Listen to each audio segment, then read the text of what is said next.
ગોંડલ રીબડાનો યુવક અમિત ખૂંટ મામલાને લઈને અત્યારે હાલ અનેક એવા ખુલાસા થઈ રહ્યા છે।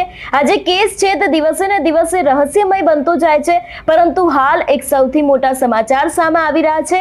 આ જ વિષયને લઈને કે જે બંને વકીલ હતા, સંજય પંડિત તેની સાથે બીજા વકીલ દિનેશ પાતર, જે લોકોની અટકાયત કરવામાં આવી હતી, ધરપકડ કરવામાં આવી હતી, તે લોકોના રિમાન્ડ છે તેને નામંજૂર કરવામાં આવ્યા છે।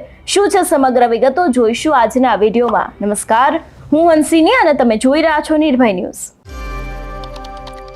ગોંડલના રીબડાનો એક યુવક એટલે કે અમિત ખૂંટ, તેના ઉપર દુષ્કર્મની ફરિયાદ કરવામાં આવી હતી। જો કે બાદ આત્મહત્યા પણ કરવામાં આવી હતી તેમના દ્વારા।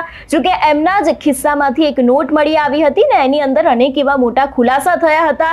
જો કે બાદ પોલીસ દ્વારા તપાસ કરવામાં આવી હતી ને ખાસ કરીને ગોંડલના અને ખાસ કરીને જે રાજકોટના વકીલ છે એવા સંજય પંડિત, તેની સાથે કોંગ્રેસના અગ્રણી અને વકીલ કહેવાતા દિનેશ પાતર, બંને લોકોની અટકાયત બાદ ધરપકડ કરવામાં આવી હતી। પરંતુ જ્યારે બંને વકીલ દ્વારા કોર્ટની અંદર દલીલ કરવામાં આવી હતી કે અમે એ જે યુવતી છે તેને ઓળખતા નથી, તેની જ સાથે રહીને અત્યારે હાલ તે લોકોના જે રિમાન્ડ છે તેને નામંજૂર કરવામાં આવ્યા છે। ખાસ કરીને 12 દિવસના રિમાન્ડની માંગણી કરવામાં આવી હતી અને તે લોકો દ્વારા પણ દલીલ કરવામાં આવી હતી, પરંતુ હવે તે લોકોના જે રિમાન્ડ છે તેને નામંજૂર કરવામાં આવ્યા છે। એટલે કે ખાસ કરીને ગોંડલ રીબડાનો યુવક અમિત ખૂંટ છે તેનો જે આત્મહત્યાનો કેસ સામે આવ્યો છે એમાં દિવસે ને દિવસે નવા ખુલાસા થઈ રહ્યા છે।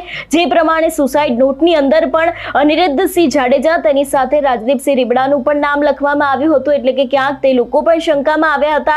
જો કે બાદ અનેક એવા ખુલાસા થયા હતા। આપણે પોલીસને પણ સાંભળ્યા હતા કે પોલીસ દ્વારા પણ ખુલાસો કરવામાં આવ્યો હતો, પરંતુ ક્યાંક આજે સમગ્ર પ્રકરણ સામે આવ્યું હતું, ઘટના સામે આવી હતી, તેમાં સીધા જ સવાલ વકીલ છે એ લોકોના ઉપર ઊભા થયા હતા। જો કે એ બાદ એ લોકોની અટકાયત, ધરપકડ કરવામાં આવી હતી, પરંતુ હવે જ્યારે દલીલ કરીને રિમાન્ડની વાત કરવામાં આવી હતી ત્યારે તે લોકોના રિમાન્ડ છે તેને નામંજૂર કરવામાં આવ્યા છે।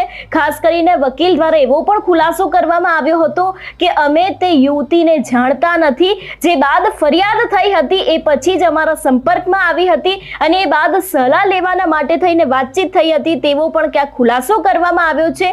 તેમ છતાં પણ તે લોકોની ધરપકડ કરવામાં આવી હતી। એટલે ખાસ કરીને હવે તે દરેક જે દિનેશ પાતર છે, જે કોંગ્રેસના અગ્રણી છે, અનેક વકીલ પણ છે, તેની સાથે સંજય પંડિત પણ એક અગ્રણી વકીલ કહેવાય છે, તે લોકોને લઈને જે રિમાન્ડ મૂકવામાં આવ્યા હતા તેને જ હવે નામંજૂર કરી દેવામાં આવ્યા છે। એટલે ખાસ કરીને આજે ગોંડલના રીબડાના અમિત ખૂંટનો જે સમગ્ર કેસ સામે આવ્યો છે એમાં પણ હવે દિવસે ને દિવસે નવા વળાંક આવી શકે છે, કારણ કે અત્યાર સુધી આપણે જોતા આવ્યા છે કે અનેક એવા લોકો છે જે લોકો શંકામાં આવ્યા હતા, જે લોકોના ઉપર સવાલો ઊભા કરવામાં આવ્યા હતા, પરંતુ હવે ક્યાંક આ રિમાન્ડને નામંજૂર કરવામાં આવ્યા છે। એટલે હવે આગામી સમયમાં આ કેસમાં કયો નવો મોટો વળાંક આવશે તે પણ જોવાનું રહેશે।